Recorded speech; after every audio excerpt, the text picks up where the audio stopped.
Me paré en la entrada de la casa de mi hija, intentando una última vez alejarla del desastre.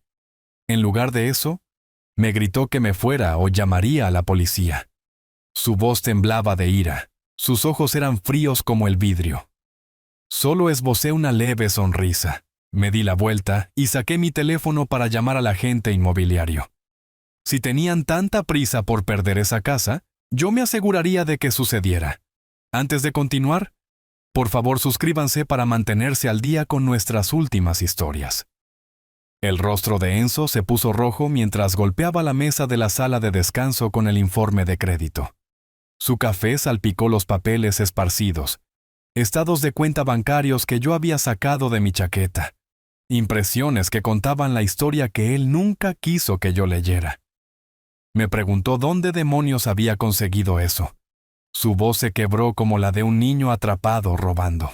Mantuve la mía firme, de la forma en que aprendí cuando los contratistas entraban en pánico por unos cimientos inestables. Le dije que el banco había llamado a mi casa por error, un aviso de pago atrasado para la dirección de Camila. Golpeé el estado de cuenta con un dedo. $52,000, Enzo. Deudas de juego. Todo vinculado a la casa de mi hija. Él se acercó, tan cerca que podía oler la mezcla de colonia y sudor nervioso. Las luces fluorescentes zumbaban sobre nosotros como una colmena. Me dijo que eso no me incumbía, llamándome viejo. Que no me incumbía. Esparcí los papeles sobre la mesa llena de cicatrices. Le dije que mi hija estaba a punto de perder su hogar porque él no podía mantenerse alejado de los sitios de póker. Y le pregunté si creía que eso no me incumbía. Su reloj llamativo atrapó la luz mientras barría los papeles al suelo. Cayeron como hojas muertas. Me dijo que me mantuviera fuera de sus asuntos, llamándome Arturo, y que él manejaba sus propias cosas. ¿Sus asuntos? Me agaché, recogiendo las páginas con las mismas manos cuidadosas que alguna vez usé para ordenar planos. Le dije que esas deudas estaban vinculadas a la casa de Camila, el hogar que ella creía seguro, el que él había estado hipotecando sin que ella lo supiera. Le aseguré que ella lo sabía. Su voz vaciló al preguntar si ella lo sabía. Me erguí, mirándolo fijamente. Le pregunté si ella sabía sobre la segunda hipoteca, la línea de crédito, el préstamo contra su jubilación. Enzo se volvió hacia la máquina expendedora, que zumbaba en la esquina, con los hombros tensos bajo su camisa planchada. Dijo que lo estaba manejando. ¿Pidiendo prestado más? Saqué mi teléfono y le mostré la captura de pantalla de su última solicitud de crédito. Otros $30,000, la misma casa. Él se abalanzó, tratando de arrebatármelo, pero retrocedí. Por una fracción de segundo, lo vi en su rostro. No solo ira, miedo. Murmuró que yo no entendía, con la lucha drenándose de su voz. Dijo que tenía un sistema y que estaba funcionando. Le respondí que su sistema estaba a punto de costarle su hogar a mi hija. ¿Tu hija? Se rió, un sonido hueco. Me recordó que ella era su esposa, que llevaban 3 años casados y que ya era hora de que yo me diera cuenta de eso. Deslicé mi teléfono de nuevo en mi bolsillo. La sala de descanso se sentía más pequeña. Las paredes nos oprimían. Un sándwich a medio comer se curvaba en los bordes sobre el mostrador. Le dije en voz baja que yo construí el patrimonio en esa casa. 30 años de horas extras. 30 años eligiendo pagar la hipoteca en lugar de vacaciones, en lugar de ropa nueva, en lugar de todo. Y que él lo estaba apostando todo. Me dijo que no había pedido mi ayuda entonces y que no la necesitaba ahora. Sus nudillos se pusieron blancos sobre su taza de café. Me amenazó preguntando qué pasaría si no me mantenía fuera de sus asuntos. Golpeó la taza contra la mesa, rompiéndola. El café se extendió, arrastrándose hacia los papeles que acababa de recuperar. Solo repitió que me mantuviera al margen. Doblé las hojas húmedas y las guardé de nuevo en mi chaqueta. Enzo se quedó allí, respirando con dificultad, como si hubiera corrido una milla. La máquina expendedora se apagó, dejando un silencio pesado. Le dije que estaba tratando de ayudar. Él respondió que no quería mi ayuda. Asentí, y me volví hacia la puerta. Detrás de mí, gritó algo sobre saber cuál era mi lugar, sobre ocuparme de mis propios asuntos. Yo ya estaba pensando en el futuro. Camila escucharía. Tenía que hacerlo. Mi reloj marcaba las 3:30 mientras mis pasos resonaban por el pasillo. Ella estaría en casa pronto. Enzo no regresaría hasta después de las 6. Eso me daba tiempo. El motor tintineaba mientras se enfriaba en su entrada. A través de la ventana, vi el brillo del televisor enorme en el que Enzo había derrochado el mes pasado. Uno que probablemente costaba más que el pago de la hipoteca de la mayoría de la gente. Me senté un momento, planeándolo como solía planificar los cronogramas de construcción. Paso 1, mostrarle los documentos. Paso 2, explicar el peligro. Paso 3, encontrar una solución. Antes de que pudiera llamar, Camila abrió la puerta con el teléfono en la oreja. Le dijo a su madre que la llamaría luego porque papá estaba allí. Colgó y me dio esa sonrisa cuidadosa que había estado usando desde la boda, diciendo que eso era inesperado. Le dije que necesitábamos hablar. Su sonrisa vaciló. Se hizo a un lado y señaló hacia la sala de estar. El equipo de videojuegos de Enzo estaba esparcido por una esquina, con controles y latas vacías ensuciando la mesa de centro. El aire olía a velas costosas y tensión. El tipo de tensión que se filtra en las paredes cuando las peleas por dinero nunca terminan. Me preguntó si quería café, ya moviéndose hacia la cocina. Le dije que esto era serio, Camila. Ella se detuvo en la entrada de la cocina, con una mano apoyada en el marco.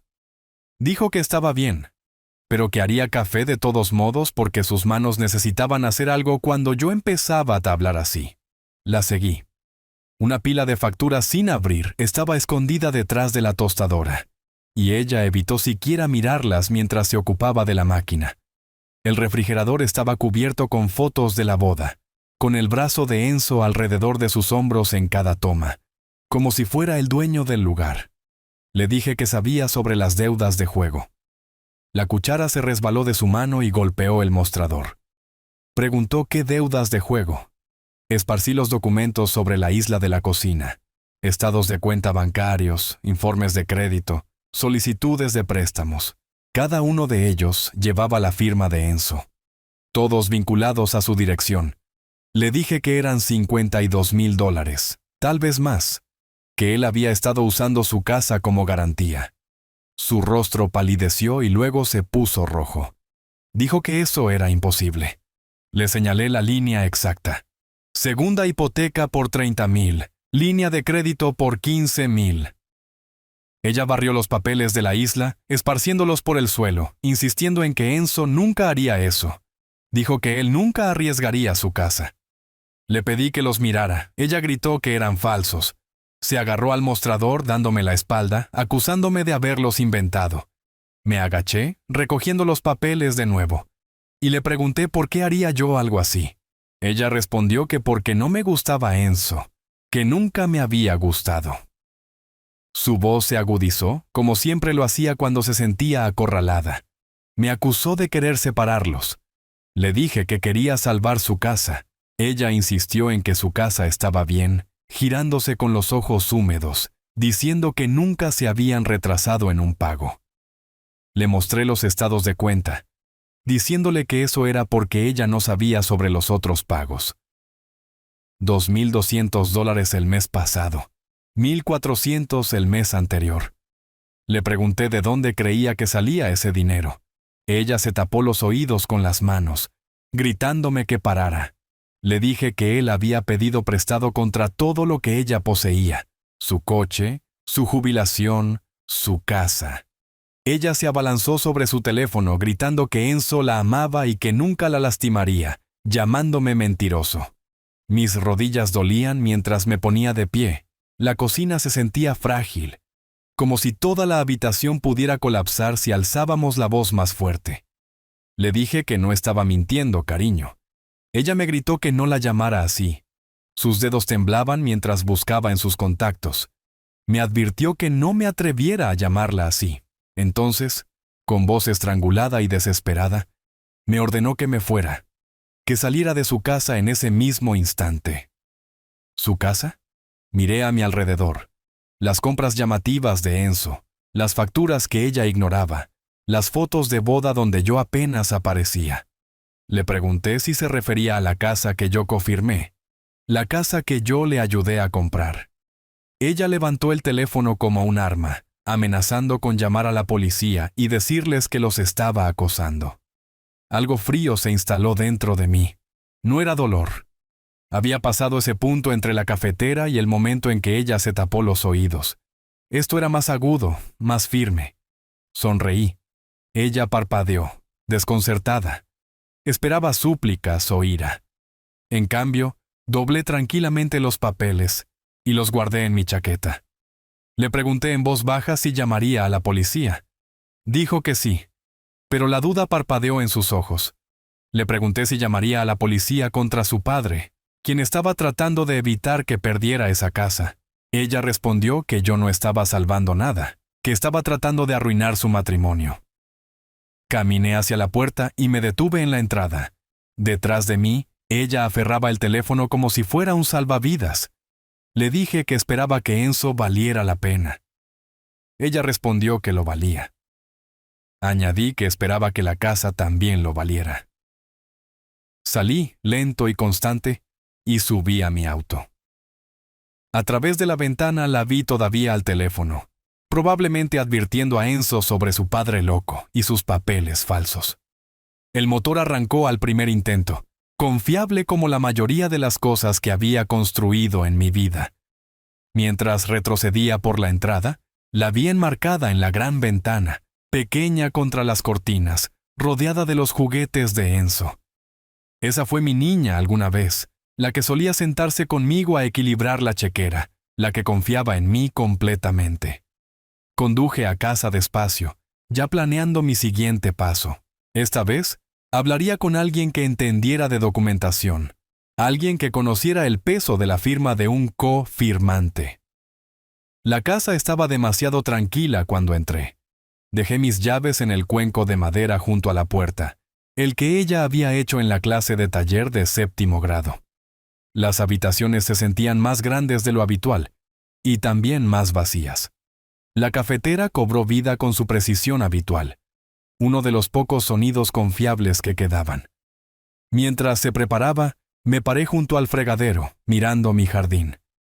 Febrero en esta región cálida significaba que los árboles cítricos estaban cargados de fruta, fruta que probablemente comería solo. Todo lo que había construido en esta casa se sentía hueco ahora, como terminar un edificio solo para encontrar que los inquilinos se habían ido.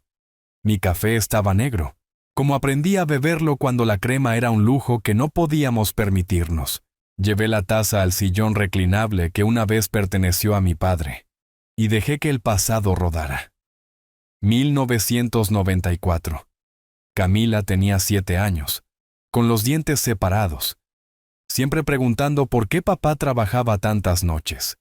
En aquel entonces, yo hacía jornadas de 18 horas, 12 en la firma de ingeniería, y luego 6 más en la planta de concreto, hasta que mi espalda gritaba y mis manos se partían por las quemaduras de cal. Una vez se sentó en mi regazo mientras yo llenaba el talón de pago, trazando los números. Me preguntó por qué siempre pagaba extra. Le expliqué que el banco cobraba intereses y que si poníamos $50 más al capital, seríamos dueños de la casa más rápido. Ella asintió como si entendiera el interés compuesto a los 7 años, diciendo que así sería realmente nuestra. Ese recuerdo sabía amargo ahora, mezclado con café frío y 30 años de ironía. Había recortado vacaciones, contado cada dólar, sacrificado todo para enseñarle el valor de la propiedad. Un año, el calentador de agua murió, y el viaje al parque de diversiones se convirtió en reparaciones de plomería. Es nuestra casa, le dije entonces. Cuando eres dueño de algo, lo cuidas. Ella había olvidado esas lecciones en algún lugar entre las pruebas de vestido de novia y las promesas de Enzo. Olvidó las noches que comí sándwiches de mantequilla de maní para que ella pudiera llevar fruta fresca a la escuela. Olvidó las horas extras que pagaron su universidad, su auto, su boda. Enzo nunca trabajó horas extras un día en su vida. Nunca equilibró una chequera. Para él, el dinero siempre estaba ahí. Las consecuencias eran para alguien más, y Camila eligió ese mundo sobre el mío. Dejé mi taza junto a su foto de graduación. Ella había estado tan orgullosa ese día, libre de deudas, porque su padre había planeado desde que ella tenía 7 años. Lo hice todo por ella, dije en el silencio. Pero eso ya no era cierto. Ella tomó su decisión en la cocina cuando me llamó mentiroso y amenazó con llamar a la policía. Ahora era mi turno de elegir. Alejarme y dejar que el juego de Enzo destruyera todo por lo que yo había trabajado, o contraatacar. No como un padre tratando de rescatar a una hija desagradecida, no como un abuelo esperanzado, sino como un hombre siendo estafado de 30 años de patrimonio. La casa crujió a mi alrededor, prueba sólida de que la planificación cuidadosa perdura. La filosofía de Enzo era lo opuesto. Pedir prestado mañana para comprar hoy. Hora de ver cuál resistía. Estiré mis músculos doloridos, mi mente haciendo clic en modo ingeniero. Identificar el problema, evaluar los recursos, construir una solución. Ellos pensaban que la posesión les daba poder. Se olvidaron de los documentos que firmé hace décadas. En mi oficina, el archivador esperaba, alfabético, fechado, con referencias cruzadas. La casa de Camila tenía su propia carpeta gruesa, desde la primera hipoteca hasta los impuestos del mes pasado. Esparcí los papeles sobre mi escritorio bajo la brillante lámpara LED. Solicitudes de préstamos, informes de crédito, estados de cuenta bancarios, y finalmente, la página que quería. La hipoteca original con 2 firmas al final, la de ella en letra cuidadosa, la mía en letra clara de ingeniero. Lo que me hizo sonreír no fueron las firmas al final, sino la línea sobre ellas. Co-solicitante, Arturo Hernández, padre, responsabilidad solidaria. Me recliné en la silla de cuero que compré cuando me hicieron supervisor hace 20 años. Esa frase, responsabilidad solidaria, tenía dientes reales. Dientes en los que Enzo nunca pensó. El recuerdo volvió claro como el día. Abril de 2021. Camila y Enzo sentados frente a la oficial de préstamos Laura Méndez en el Banco Federal Heritage. El historial de Enzo era inestable, 2 trabajos en 3 años, puntaje de crédito bajo. El cheque de pago de Camila como higienista dental era constante pero modesto. Juntos podían manejar tal vez 200,000, pero la casa que ella quería costaba 340,000. Laura dijo que necesitarían un cofirmante, golpeando su calculadora, alguien con excelente crédito e ingresos constantes. Enzo se movió incómodo y preguntó qué significaba eso exactamente. Significaba que el cofirmante es legalmente responsable si hay incumplimiento. Iguales derechos, igual responsabilidad. Yo había dudado. 40 años de trabajo constante, crédito impecable, ahorros por los que había sudado. ¿Realmente quería poner todo eso en riesgo por Enzo? Entonces Camila me dio esa mirada que tenía desde que era una niña pequeña. Me rogó, diciendo que nunca faltarían a un pago. Laura insistió. Dijo que yo debía entender, señor Hernández, que como cosolicitante tendría voz en las decisiones importantes, refinanciamiento, préstamos sobre el capital, incluso la venta. Enzo había asentido rápido, ansioso por seguir con la compra de la casa. Camila apretó mi mano y firmé, pensando que la estaba ayudando a alcanzar el sueño americano. Ahora, 4 años después, las deudas de juego de Enzo habían convertido esos detalles de letra pequeña en mi arma más fuerte. Estudié la hipoteca de nuevo, lupa en mano. La jerga legal era densa, pero yo había pasado toda una vida leyendo contratos. Una cláusula se iluminó como una señal de advertencia. En caso de dificultades financieras o incumplimiento, todos los cosolicitantes conservan igual estatus legal para iniciar medidas de protección, incluyendo ejecución hipotecaria, venta forzosa o transferencia de título. Venta forzosa. Dejé el papel, vi mi reflejo en la ventana oscura. Camila podía amenazarme con la policía, pero no podía borrar el hecho de que yo era legalmente copropietario. Mi nombre estaba en los cimientos de esa casa. Saqué mi teléfono, encontré el contacto que había guardado hace años. Tomás Méndez, hermano de Laura, un abogado inmobiliario que se especializaba en disputas de propiedad familiar. Mañana lo llamaría. No como un padre rogando por la seguridad de su hija, no como un abuelo soñando con futuros nietos, sino como un copropietario protegiendo su inversión. Enzo pensaba que era listo. Camila pensaba que yo era solo papá. Fácil de ignorar. Ambos habían olvidado la primera regla de la construcción. Siempre revisa los cimientos antes de construir. Y este tenía mi nombre escrito por todas partes. Deslicé los papeles de nuevo en la carpeta y la devolví a su ranura en el archivador. La fase 1 había sido el descubrimiento. La fase 2, la reconciliación. Ambas fallaron. La fase 3 sería ley y contratos, no sentimientos. Por primera vez desde que descubrí las deudas de Enzo, sentí que podía ganar. Había pasado mi vida construyendo cimientos. También sabía cómo derribar una estructura cuando los soportes estaban podridos. Apenas me había instalado en mi rutina nocturna cuando unos golpes sacudieron la puerta principal. 3 golpes secos, una pausa, luego 3 más. A través de la mirilla vi a Enzo, con el rostro enrojecido y los ojos salvajes. Su camisa costosa arrugada como si hubiera estado arañándola. Abrí la puerta solo una rendija. La cadena seguía puesta. Le di las buenas noches.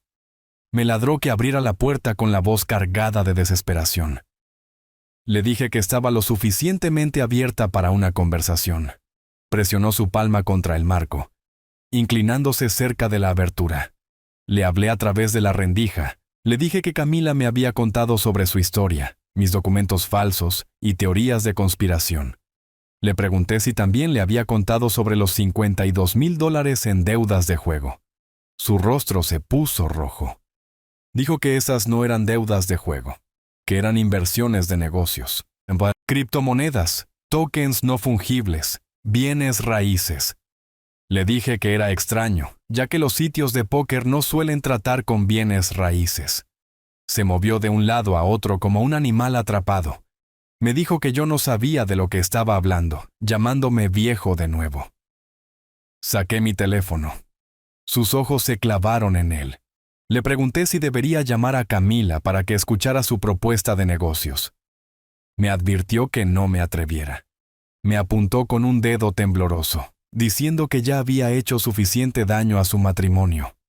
Respondí que yo no había hecho nada, que su juego estaba haciendo el daño. Golpeó su palma contra la puerta, insistiendo en que no era juego, que tenía un sistema y que estaba ganando dinero hasta que... Se interrumpió a sí mismo.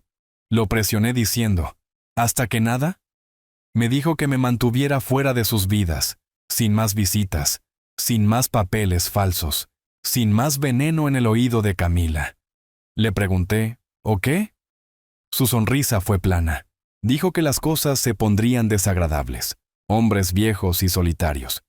Los accidentes ocurren. El sudor rodaba por su rostro a pesar del frío de febrero. Su mano golpeaba nerviosamente contra su muslo. El mismo ritmo que había visto en contratistas que sabían que habían perdido el trabajo. Le pregunté si me estaba amenazando Enzo. Dijo que estaba explicando la realidad. Se inclinó, apestando a alcohol bajo su colonia. Dijo que Camila y él eran felices, que estaban manejando sus finanzas, y que yo no era necesario, no deseado, no bienvenido. Le dije que era una perspectiva interesante, pero que era la única que importaba. Se alisó la camisa arrugada y retrocedió. Me advirtió que me mantuviera alejado y que lo decía en serio. Lo vi alejarse furioso hacia su lujoso coche, uno que yo sabía que no podía pagar. El motor ronroneó. Precisión alemana, todo comprado a crédito. Arrancó calle abajo, haciendo chirriar los neumáticos. Solté la cadena, cerré el cerrojo y vi desaparecer sus luces traseras. Su visita no me había asustado. había confirmado el siguiente paso. Enzo estaba cayendo en espiral. La adicción que negaba estaba devorando su dinero y su juicio. Amenazarme en mi propia casa, hablando de accidentes. Eso no era control. Eso era desesperación. Levanté mi teléfono y encontré el número que había guardado. Tomás Méndez. Abogado inmobiliario. Mañana convertiría el descubrimiento en acción. Enzo pensaba que la intimidación me silenciaría. Olvidó que yo había pasado 40 años tratando con contratistas que prometían lo imposible y amenazaban con demandas cuando fallaban. La diferencia esta vez era que yo tenía la ventaja legal y sabía cómo usarla. La oficina de Tomás estaba en el último piso de una torre de cristal, con gráficos cubriendo las paredes y el horizonte de la ciudad extendiéndose más allá. Me saludó con un firme apretón de manos, el mismo que se había ganado mi confianza hace 3 años, cuando le explicó los impuestos a la propiedad a Camila. Me dijo que asumía que eso no era una visita social. Le dije que necesitaba un análisis de mercado mientras tomaba asiento. Puse la carpeta de la propiedad de Camila en su escritorio. Esa dirección. Valor actual. Abrió su computadora portátil. Confirmó que era la casa de mi hija, la que evaluaron en aquel entonces. Asentí. Hizo una pausa, con los dedos sobre las teclas, preguntando si todo estaba bien en casa. Le dije que nos centráramos en los números. Asintió y escribió. Gráficos, comparables y ventas recientes llenaron la pantalla. Después de 20 minutos, se recostó. Dijo que en ese momento, 460. Tal vez 470,000 con el comprador adecuado. Ese vecindario había subido desde 2021. Anoté cifras en mi libreta de bolsillo. Dije que la casa se compró por 340,000. Mucho patrimonio acumulado. Pregunté cuál debería ser el saldo de la hipoteca ahora. ¿280,000? Tomás me miró. Corregí. 293,000, más otros 52,000 que Enzo sacó con préstamos. Su expresión se mantuvo profesional, pero sus ojos lo delataron. Préstamos adicionales, línea de crédito sobre el capital, múltiples líneas de crédito, todo vinculado a la propiedad. Cerró su computadora portátil e inclinó el cuerpo hacia adelante. Preguntó si estábamos hablando de una venta forzosa. Le dije que hablábamos de una acción de partición. Yo confirmé la hipoteca original. Eso cambiaba todo. Reabrió su computadora, buscando registros diferentes. Explicó que los casos de partición generalmente significan ventas ordenadas por la corte. El cronograma puede variar, pero los compradores lo tratan como un vendedor motivado. Pregunté qué significaba eso. Respondió que significaba que no obtendría el precio máximo. Más bien 420, tal vez 430,000. Todavía buen patrimonio, pero no el pico. Hice las cuentas. 420,000, restando 293,000 de la hipoteca. Otros 52,000 en las deudas de Enzo. Sumar honorarios legales, comisiones, deja tal vez 70,000 netos. Dividido según la participación, agregó Tomás. Cerré la carpeta y dije que eso me llevaba a mi siguiente cita. Me deslizó una tarjeta de visita, garabateó un número en el reverso, dijo que esa era su línea directa. La guardé, ya pensando en el futuro. Me pidió que cuando estuviera listo para avanzar, lo llamara primero. Nos dimos la mano. Las ventas de partición requieren un manejo cuidadoso. Salí de su oficina con una imagen clara de las finanzas. Ahora necesitaba el lado legal. La oficina de Javier Castillo se sentía más pesada. Madera oscura, estantes de libros de leyes que parecían usados. Javier era más joven de lo que esperaba, a mediados de sus 40, preciso en sus movimientos. El tipo de precisión que solo se obtiene con el tiempo en una sala del tribunal. Dijo que los casos de partición no surgen mucho en familias mientras escaneaba mis documentos. Generalmente socios comerciales o disputas de herencia. La familia lo hace más complicado. La gente no discute hojas de cálculo. Discuten sentimientos. Esparció mis papeles de hipoteca sobre la mesa. Dijo que, como cosolicitante, yo era más que un garante.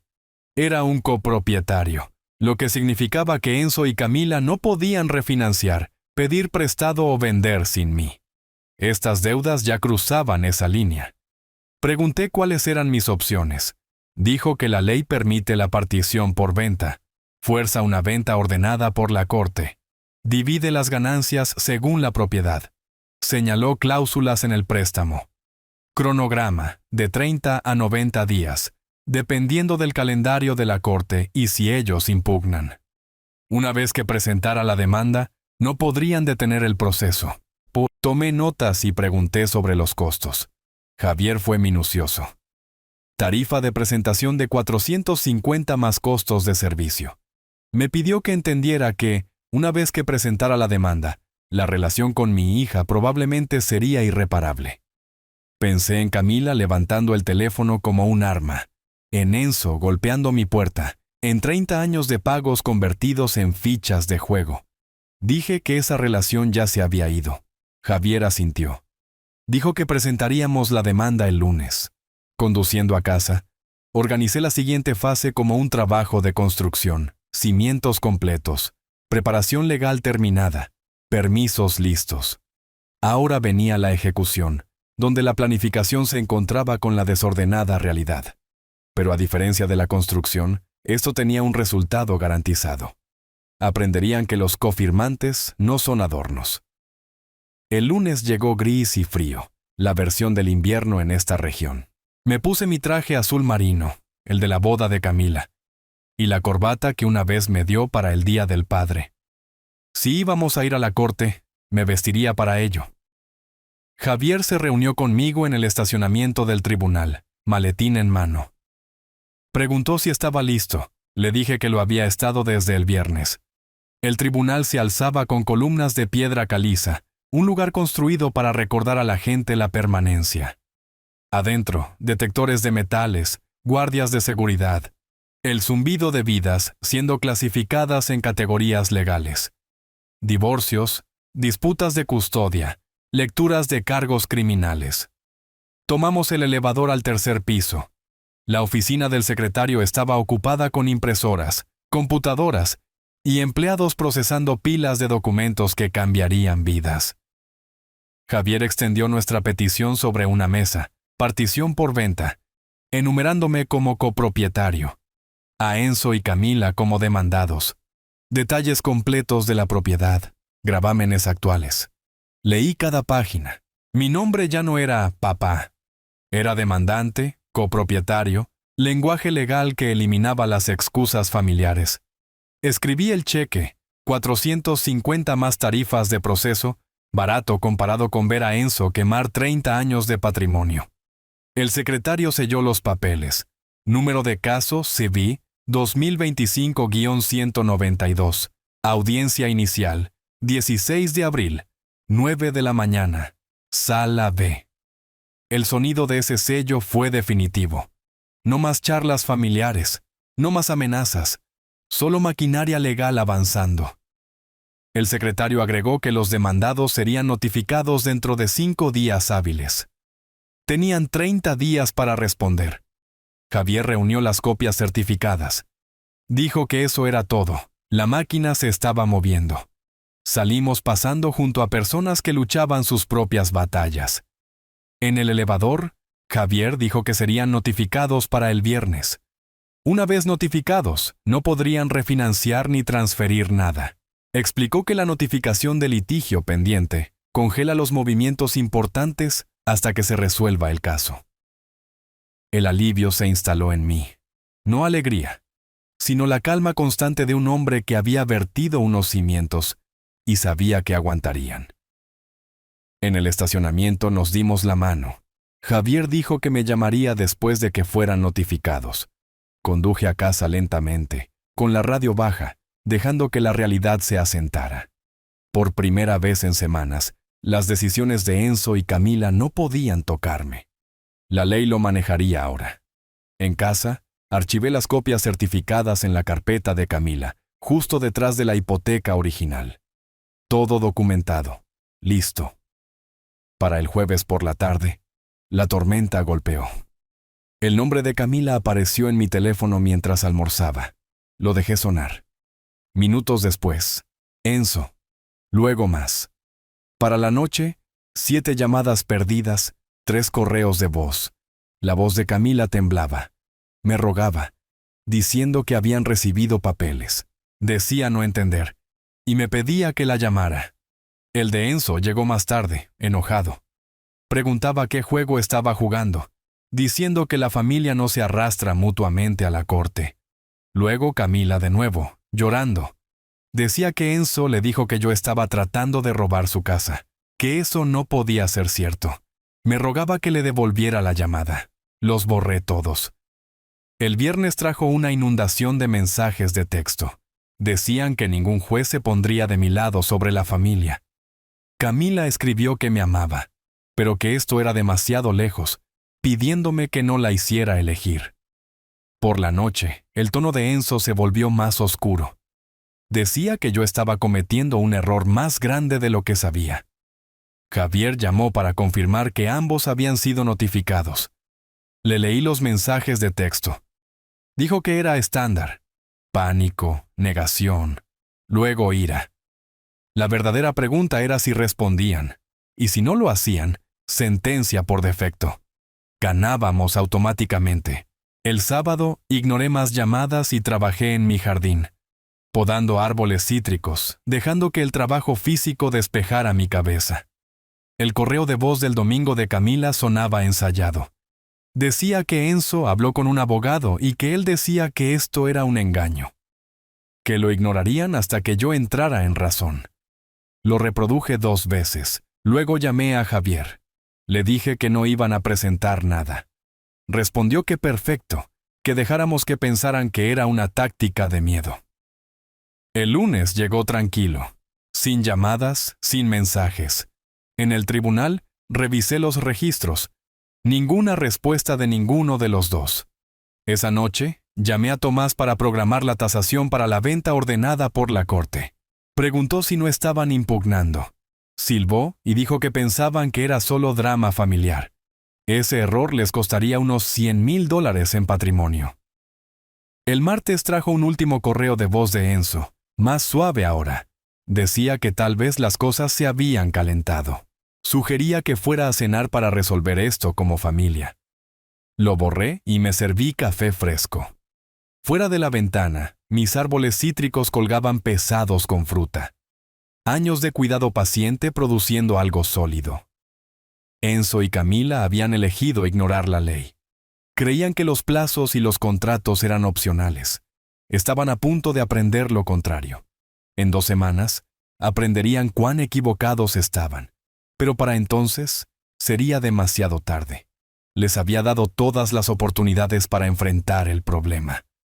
Eligieron deudas, amenazas y negación en lugar de responsabilidad. Ahora venían las consecuencias. Javier llamó el miércoles por la mañana mientras regaba mis árboles. Su tono cuidadoso me dijo que no eran buenas noticias. Me preguntó si podía pasar por allí esa tarde. A las 2 en punto, lo encontré detrás de un escritorio apilado con expedientes. Dijo que las disputas de partición se vuelven feas cuando la gente se da cuenta de que está a punto de perder su propiedad. Enzo ya había hecho amenazas. Eso le preocupaba. Expuso ejemplos, informes policiales, órdenes de restricción, intimidación. Me dijo que no decía que fuera seguro, pero quedarse en mi casa tal vez no fuera prudente. El pensamiento no se me había cruzado por la mente, pero tenía sentido. El juego de Enzo se había comido su dinero y ahora su juicio. Los hombres desesperados hacen cosas desesperadas. Esa noche recorrí apartamentos cerca del centro. Quería algo amueblado, seguro, cerca del tribunal. Los apartamentos Cypress Point encajaban. Modestos, entrada con código, sin preguntas. La gerente preguntó por cuánto tiempo. Dije de 2 a 3 meses, dependiendo de la corte. Me entregó las llaves de la unidad 2B, espacio de estacionamiento 47. Para el jueves por la noche, tenía 3 maletas y una caja de archivos legales empacados. El resto se quedó atrás, las fotos en la repisa, las herramientas en el garaje, 40 años de muebles.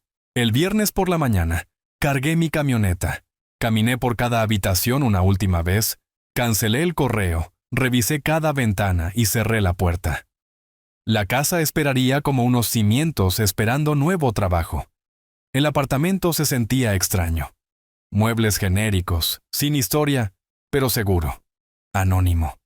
Por primera vez en semanas mi teléfono estaba en silencio. Sin amenazas, sin súplicas. Solo Javier y Tomás sabían dónde estaba, y ambos estaban obligados a mantenerlo en secreto. Enzo y Camila podían gritarle a una casa vacía. Desempaqué en la cómoda, eligiendo la seguridad sobre el caos. Durante décadas, había resuelto los problemas de todos los demás. Ahora estaba resolviendo el mío, y se sentía liberador. Desde la ventana podía ver la torre del reloj del tribunal a 6 cuadras de distancia. Una semana después, Tomás envió un mensaje de texto. Tasador terminó. Informe presentado. El mercado confirma las proyecciones. 20 minutos después, mi teléfono se iluminó. Camila, luego Enzo. Dejé que ambos fueran al correo de voz y me serví café. El mensaje de Camila era tembloroso. Decía que un hombre fue a la casa hoy con portapapeles, cámara, midiendo todo. Dijo que era ordenado por la corte para una venta de partición. Me rogó que la llamara diciendo que tenía miedo. La voz de Enzo siguió, furiosa. Preguntó qué tipo de juego enfermo era este. Robert. Que envié un tasador a su casa y los vecinos lo vieron haciendo preguntas. Me exigió que lo llamara de inmediato, diciendo que los estaba avergonzando. Borré ambos correos de voz sin dudarlo, abrí mi computadora portátil e inicié sesión en el sistema de archivos de la corte. El informe del tasador ya estaba allí. Valoración de $437,000, cargado con fotos y notas detalladas. Era profesional, minucioso y devastador para Enzo y Camila. Mi teléfono vibró de nuevo. Un mensaje de texto de Camila. Rogaba que hablara con ellos, diciendo que podíamos resolverlo. Luego uno de Enzo. Decía que esto había ido lo suficientemente lejos, que lo llamara o iría a mi casa. Sonreí para mis adentros. No encontraría nada más que una entrada vacía y un buzón reenviando todo a mi nueva dirección. Las llamadas siguieron llegando toda la noche.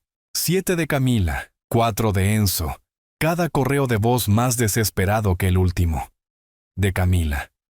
Dijo que condujo por mi casa y mi camioneta no estaba allí. Preguntó dónde estaba y por qué no le hablaba. Dijo que sabía que estaba enojado, pero que esto era demasiado. De Enzo. Dijo que no podía esconderme para siempre. Que descubrió que el tasador fue contratado por un bufete de abogados y que esto no había terminado. Para el viernes por la mañana, la realidad los golpeó. El correo de voz de Enzo sonaba diferente, más pequeño, asustado. Dijo que habló con un abogado y que le dijo que yo realmente podía obligarlos a vender su casa, que deberían haber respondido a los papeles de la corte. Rogó que si podíamos reunirnos en algún lugar para resolverlo. Esa tarde, me senté en la biblioteca de leyes del tribunal, leyendo caso tras caso. Las disputas de partición terminaban todas de la misma manera. Documentos, firmas, porcentajes de propiedad. Los sentimientos no importaban. La ley de propiedad funcionaba con procedimientos, no con excusas familiares.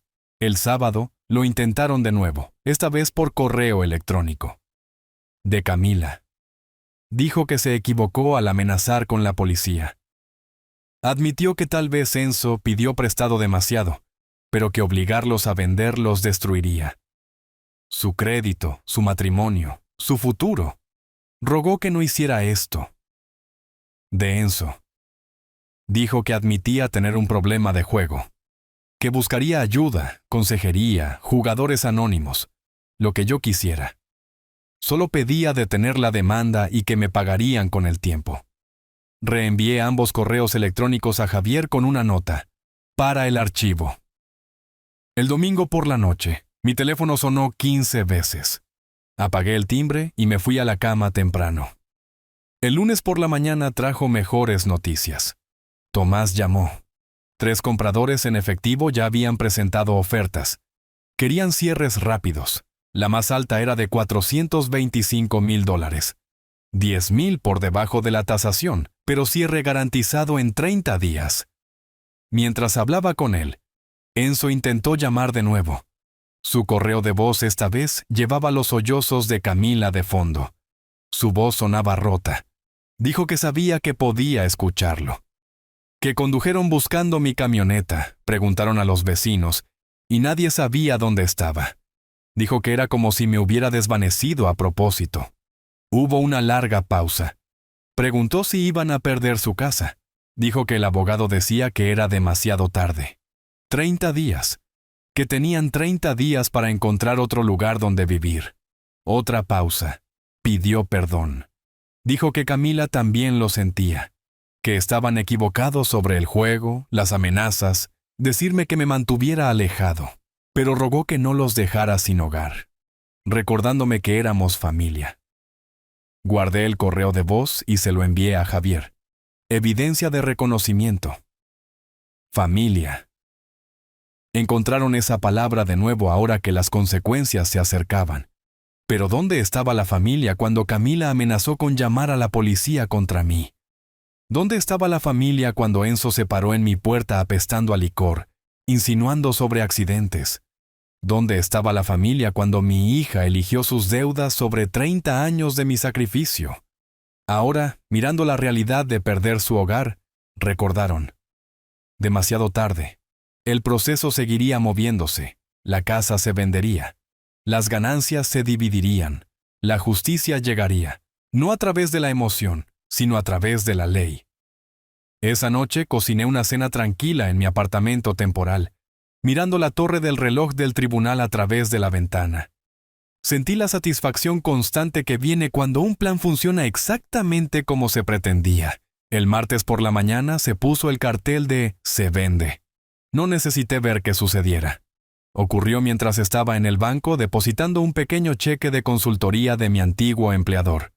Tomás llamó con confirmación fotográfica. El cartel estaba puesto, completo con un número de listado múltiple y un anexo marcado como vendedor motivado. Dijo que ya teníamos visitas esa tarde. 2 compradores en efectivo, un grupo de inversión. El precio por debajo del mercado estaba atrayendo mucho interés. Le pedí que me enviara las fotos. Mi computadora pronto se llenó con imágenes de la casa de Camila, técnicamente suya, pero legalmente más complicada de lo que jamás entendieron. La fotografía era profesional, haciendo que cada habitación se viera más grande y brillante. La configuración de juegos de Enzo había sido empujada a las esquinas. Las decoraciones de Camila reducidas a una puesta en escena genérica. Su hogar era ahora una mercancía, exactamente lo que siempre había sido a los ojos de la ley. Para el miércoles, el correo certificado llegó a mi apartamento, aviso oficial de la venta de partición. Establecía plazos, requisitos del comprador y procedimientos de cierre.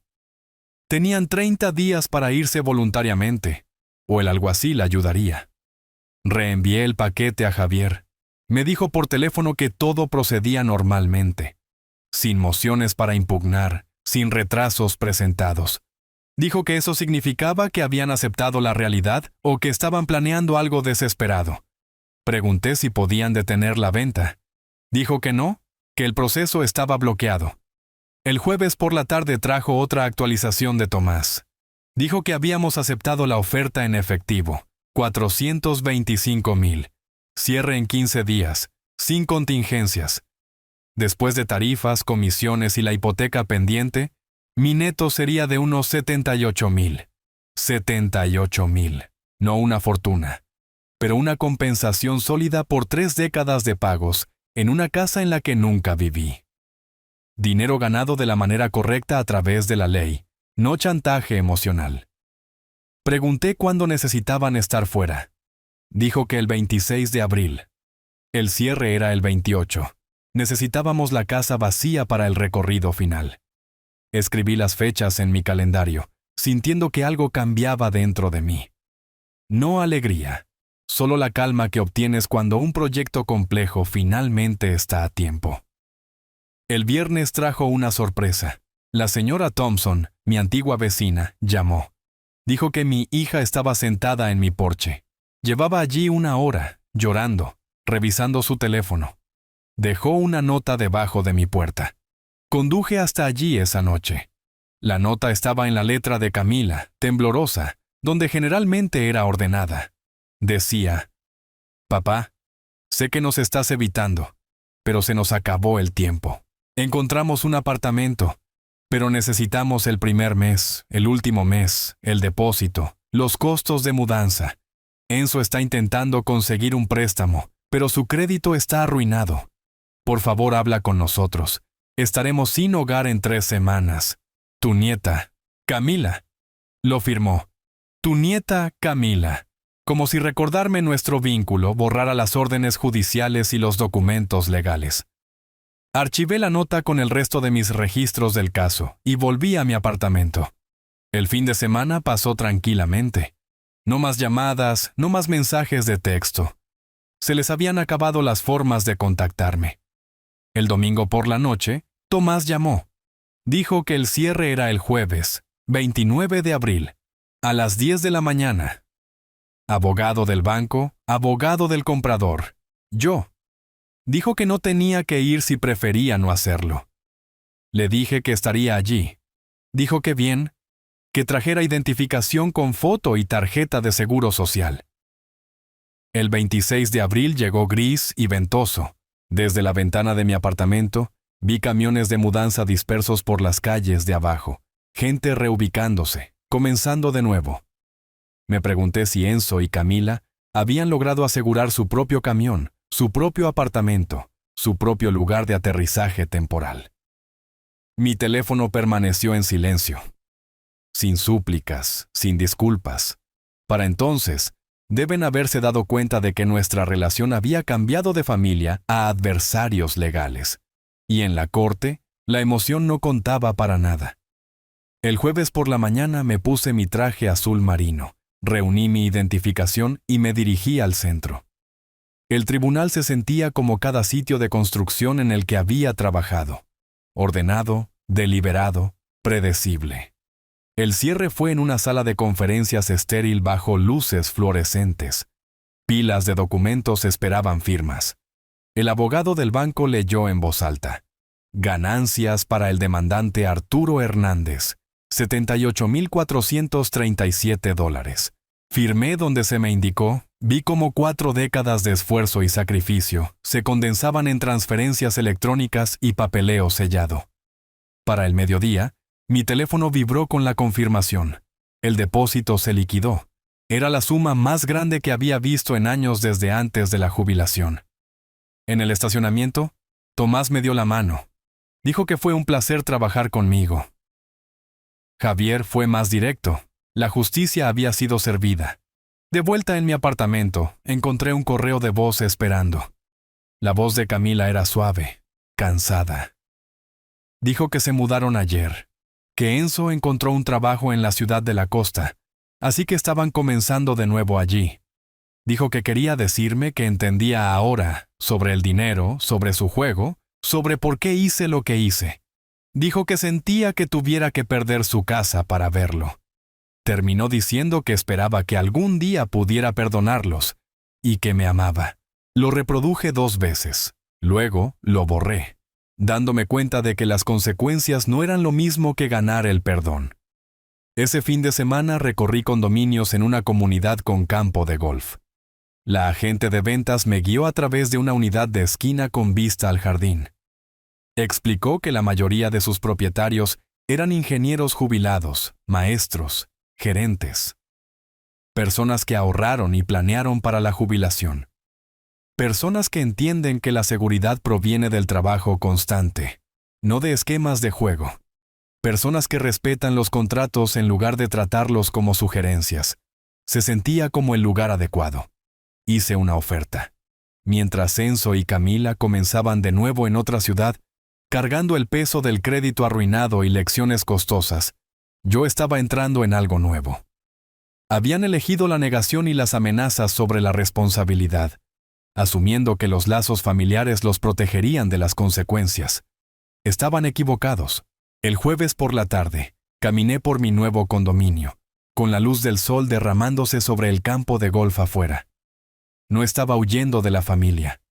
Estaba avanzando como un hombre que había defendido sus derechos contra personas que confundieron la amabilidad con debilidad. La justicia había sido entregada. Las lecciones habían sido talladas en piedra y yo tenía una nueva vida que construir, descansando sobre unos cimientos lo suficientemente fuertes como para sostener cualquier cosa que quisiera poner sobre ellos. La construcción podía comenzar cuando yo estuviera listo.